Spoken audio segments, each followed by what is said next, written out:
오늘의 10분 말씀. 다니엘 9장 1절로 19절입니다.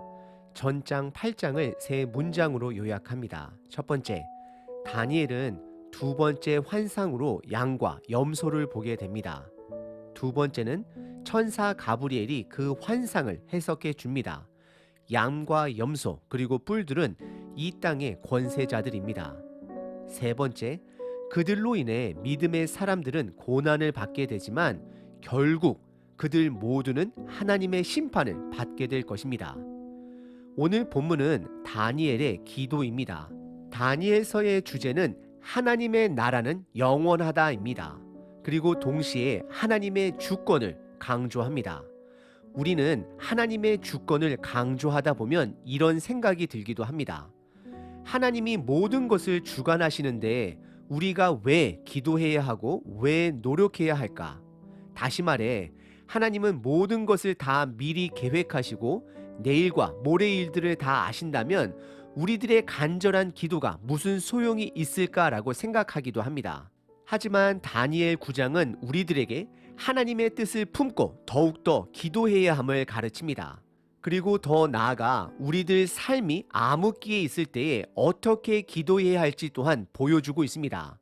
하나님은 미래의 뜻을 미리 정하시고 성경을 통해 그 뜻을 분명히 드러내십니다. 그럼 저와 여러분들은 그 뜻을 품고 마땅히 드려야 될 기도를 하고 있는지 스스로에게 물어보셔야 합니다. 예수님은 제자들에게 기도를 가르치셨습니다. 우리는 그것을 주기도문이라 부릅니다. 그 기도에 우리는 일용할 양식을 위해서도 기도해야 하지만 또한 하나님의 나라가 임하옵시며 뜻이 하늘에서 이루어진 것 같이 이 땅에서도 이루어지리라 또한 기도해야 합니다. 오늘 본문을 통해 나는 얼마나 나의 필요뿐만 아니라 이 땅에 하나님의 뜻이 이루어지기를 위해 기도하는 자인지를 스스로 점검해 보시길 바랍니다.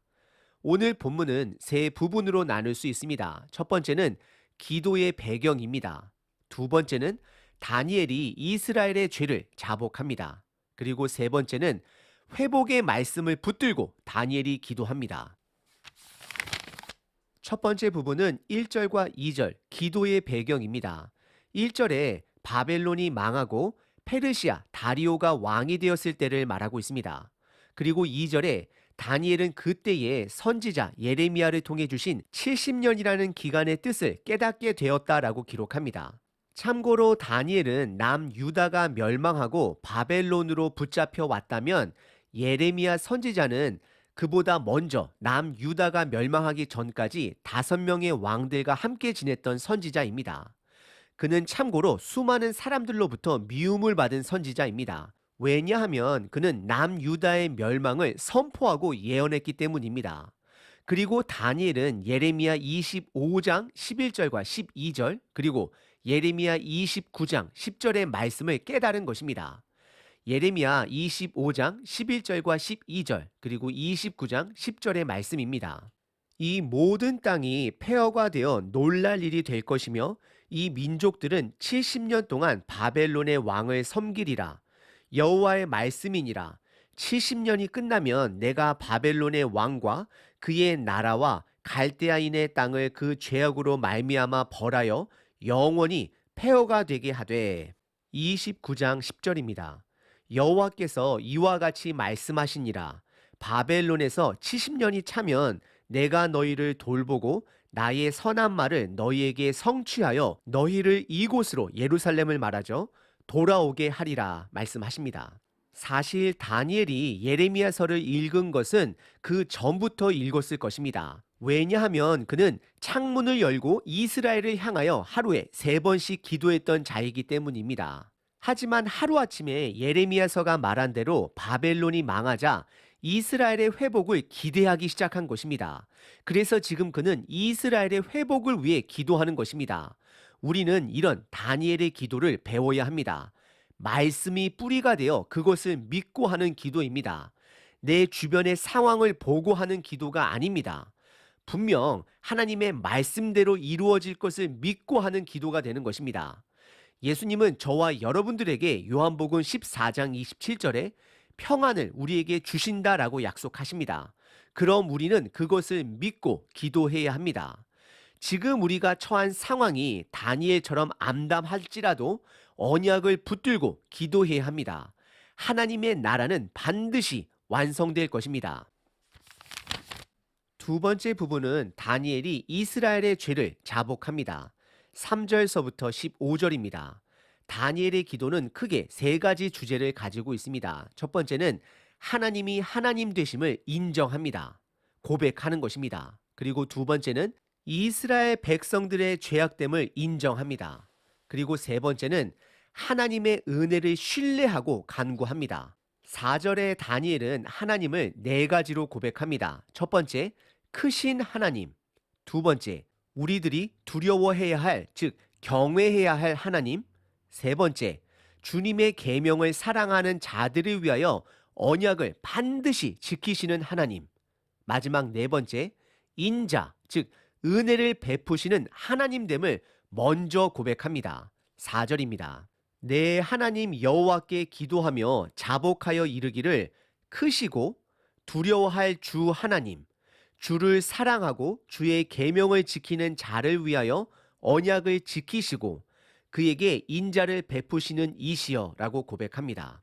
그리고 이어서 다니엘은 5절서부터 15절까지 이스라엘 백성들의 죄를 인정하고 자복합니다. 5절과 6절 그리고 10절과 11절만 읽도록 하겠습니다. 5절과 6절입니다.